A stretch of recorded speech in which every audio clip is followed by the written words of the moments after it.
Ini seperti janji Lia tadi yang ngajakin jalan-jalan ke Surabaya. Ke Surabaya? Ya, ini di Surabaya ada kampung yang dijuluki sebagai kampung ekstrim karena rumahnya hampir bersentuhan dengan rel kereta api. Waduh, itu di kampung ini ya, Fred dan juga pemirsa. Setiap hari warganya bersinggungan dengan maut karena salah melangkah. Nah, ini bisa hilang nyawa. Namun begitu mereka pun telah tinggal di sana selama puluhan tahun lamanya. Berikut liputannya dalam segmen Sudut Kota.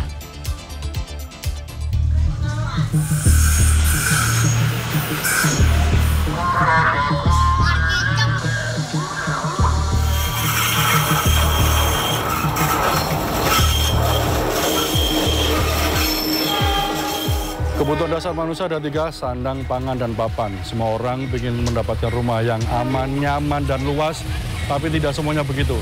Sudut Kota kali ini saya akan mengajak Anda mengikuti kehidupan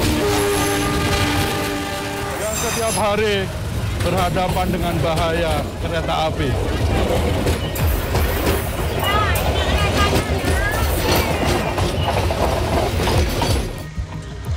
Sejak pagi hari, Pasar Magersari sudah nampak sibuk. Bersamaan dengan itu, denyut kehidupan kampung ekstrim ini mulai berdetak. Anak-anak berjalan di pinggir rel untuk menuju sekolahnya. Beberapa diantar oleh orang tuanya.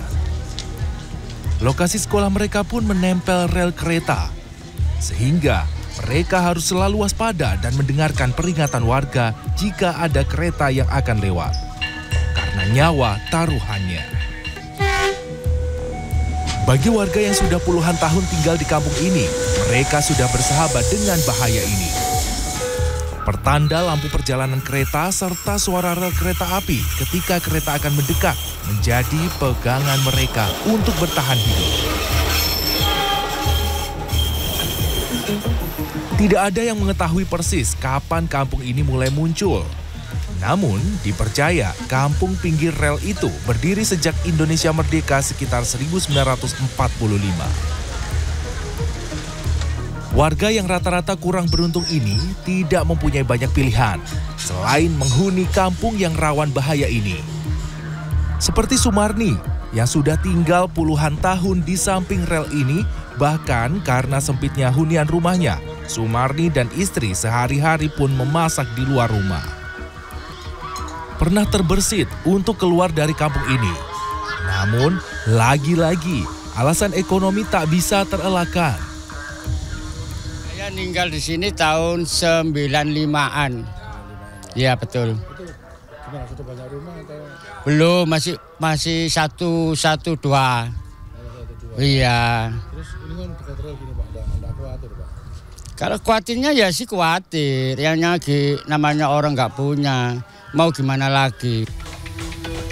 Selepas pulang sekolah, hiburan anak-anak di kampung ini adalah bermain layang-layang.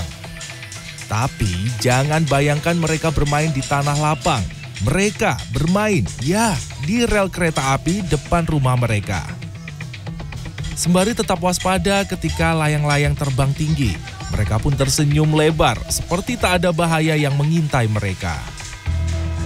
Ini kan kamu main di rel kereta api nih, gak bahaya tak? Enggak. Terus taunya gimana supaya aman? Ya itu minggir. Enggak, taunya kalau ada kereta gimana? Tahu. Iku rel bunyi. Relnya bunyi? Ya. Oh, kalau udah gitu minggir? Ya. Kalau udah lewat? Mengunggulkan iya. Iya. Benar saja, sejenak berbincang dengan mereka, suara rel kereta mulai berdecit, tanda kereta akan segera lewat. Anak-anak yang sudah hafal tanda tersebut segera menyingkir ke depan rumah terdekat, menjauhkan diri dari rel kereta api. Menurut PT KAI, jalur di sekitar rel itu bukan milik warga kampung Dupak ini. Kepala Humas PT KAI Daob 8 Lukman Arif mengatakan bahwa sebenarnya tanah di kanan dan kiri rel kereta api dan berjarak 6 meter dari as rel atau disebut sebagai row, right of ways adalah milik pemerintah dan diwajibkan steril. PT KAI melakukan pendekatan secara persuasif untuk mensosialisasikan bahwa di sekitar rel kereta api tidak diperbolehkan adanya kegiatan dan bangunan. Namun, warga Dupak menyatakan mereka memiliki dokumen kependudukan dan membayar pajak bumi bangunan. Bu, kalau Iya. perkampungan ini dari tahun berapa, Bu? Dari tahun 45 sudah ada, Mas. Sudah ada ya? Iya, sudah ada. Berapa kakak ini, Bu? Di sini? Kurang lebih 500 kakak, Mas. 500 kakak? Iya, Terus pernah nggak ada kejadian kecelakaan? pernah sekali waktu ya, ada sekitar 7 tahunan lah. 2016 ya Mbak ya 7 tahun. Kereta itu keluar dari relnya ini. Oh, Terus itu Mas, rumah yang tingkat itu ada. kena ya? Kena, meninggal 1 orang.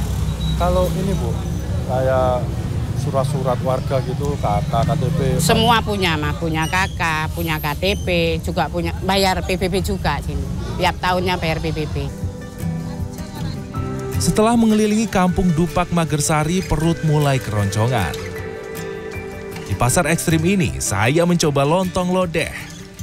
Sayur berbahan nangka muda di warung Bu Husnia yang ada di persimpangan rel kampung ini.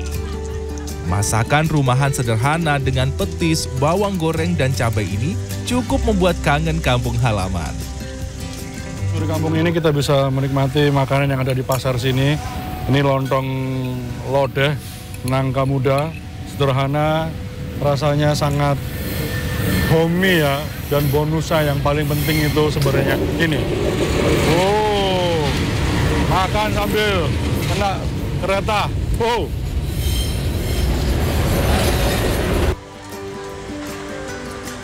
Kehidupan keras di kampung ini bukanlah pilihan utama warga di sini. Namun, tidak ada pilihan lain bagi mereka selain bertahan hidup meski beririsan dengan bahaya setiap harinya. Papan larangan mendirikan bangunan di lahan kereta api pun terpampang. Pasal KUHP 167, Junto Pasal 289, tertulis buram di papan yang nampaknya telah lama berdiri. Namun, bagaimanapun juga, warga di sini harus bertahan hidup dengan segala resikonya. Ganjar Wicaksono, Didin Iswandani, Surabaya, Jawa Timur.